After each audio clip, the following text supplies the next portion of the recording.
Let's shift to another 49er free agent, Jason Verrett. He seems to be ready to test free agency, which not the worst thing. Like, obviously, like, he's a guy that, he's just like Trent Williams, right? He hasn't been in the league that long. Like, he's been nowhere near in the length of the league of Trent Williams, but he's a guy that the 49ers are going to monitor closely. Him testing free agency doesn't mean he's gone. He's not gone. He's going to see what's out there. Something you touched on too. Listen, if they lose Jason Verrett, it just makes bringing back Ahkello Witherspoon that much more important. The 49ers currently don't have very many defensive backs on their team. Did they bring back Mosley? Is that what I read yesterday? Is he one of the guys that don't have a tendered contract? No, he doesn't just yet, but okay. I think it's the worst kept secret that Mosley will be back right away. Okay. This is my concern, right? Now Jason Verrett leaves, okay? What you thought was a luxury with Ahkello Witherspoon, right? Maybe bringing him back and adding him now becomes more of a necessity. But here's the question that I'll pose to you. Why would he want to come back here? Verrett or Witherspoon? Spoon.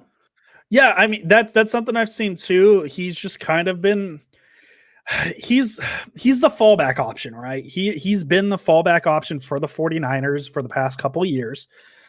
He's a guy that's shown promise, but he hasn't gotten that consistent playing time. It feels like he has the shortest leash of all the cornerbacks for whatever reason it may be. I know a lot of the things, might be on him. I mean, the biggest thing to me, and I don't want to say everything's on him because it's not. The biggest one to me is that Dolphins game where he was hurt, but he wasn't. And that was a very weird situation. I would love Ahkello Witherspoon to come back. I think he has more promise than what he's shown. I think he's prime for another step. I don't know if he would want to come back at this point. He really hasn't been treated the best at this point. But it could be a totally different scenario if Jason Verrett leaves and K'Wan Williams leaves. Richard Sherman's already gone and he's the only guy in the room. So that's another situation to keep an eye on, but Jason Verrett as well. That's a situation. Him testing free agency, as I said, doesn't necessarily mean he's gone. But it's not good. It's not good. That's not good. I don't like that at all. Again, get your bag. I will not be mad at him at all, especially considering what he went through. Go get paid. If someone's going to pay you, go get paid. I'm going to talk about what the 49ers have to do if he's gone, right? So he's gone.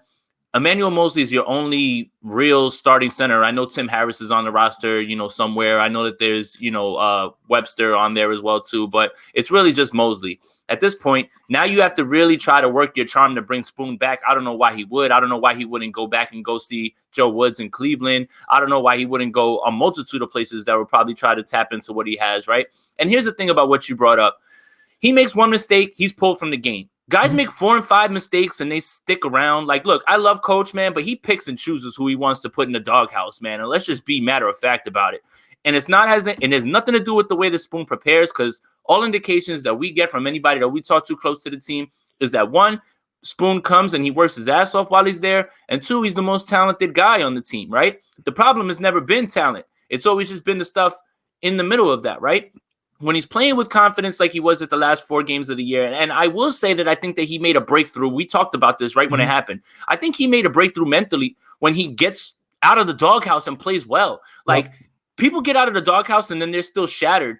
Ahkello Witherspoon played with some confidence, man, and that's what I really think. So why would he go back to a place where as soon as he makes one mistake, he's out, but there's guys who drop 4 and 5 passes in a game or in 2 weeks that continue to get run out there? It's like, man, if you're going to be like that with everybody, Coach, be like that with everybody. Don't pick and choose who you want to put in the doghouse, because you're doing some guys a disservice. Some guys don't, look, Coach isn't perfect. And this is one of the things that I disagree with him on. Yeah. And I had a thought and I just totally lost it. So that's good podcasting. I've always been big on with it's going to come back. I promise. Yeah. It just came back. Look at that. The 49ers are very lucky that there's so much action at the quarterback position this offseason, and they can be tied.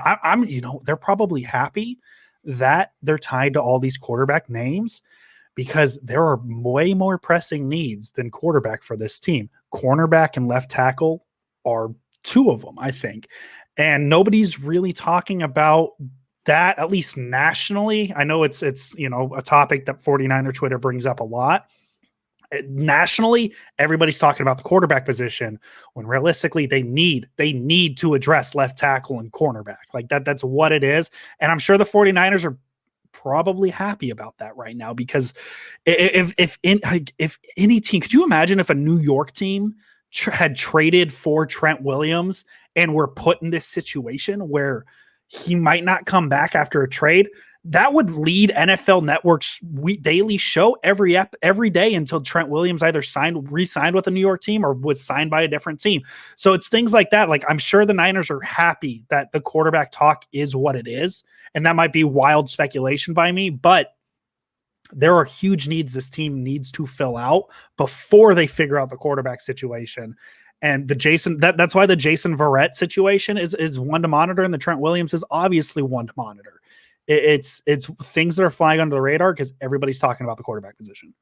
And literally the 1 and 2 priorities that I laid out in the offseason, not just me, pretty much everybody, they were 1 and 2, right? Bring him back. And it's just like, man, as the clock ticks, it looks more and more like they'll be going. Look, at least with the Jason Verrett thing, I could understand the other side of the argument, even though I don't agree with it. Like, hey, was last year the exception or was it the rule?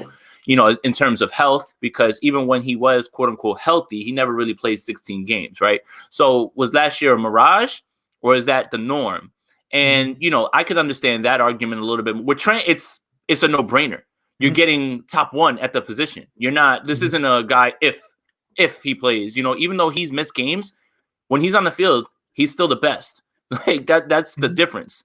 So if Verrett leaves, you really got to start to explore these free agent options, right? AJ Boye is somebody who I've laid out there. Desmond King is somebody who people would want to play in the slot, can kick return and things like that. Not the same guy from the Chargers, but definitely somebody that's been floated out there.